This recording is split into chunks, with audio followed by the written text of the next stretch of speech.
Oh ngono ya. Sapa wae? Bu Dwi Kurniawati. Terus Mayang Anjarsari, ya.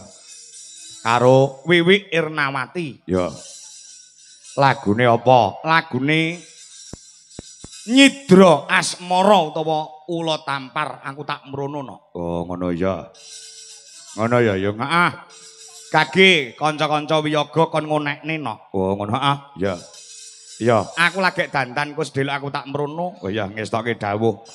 Monggo para kanca-kanca pengrawit Dwijalaras Indonesia lan paranggana ingkang pinilih supaya nglantukane lelagon Nyidra Asmara utawa Ula Tampar garap gamelan Pulo Dewata. Monggo dados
kanca-kanca waranggana men lenggah sik ya nok. Ya heeh.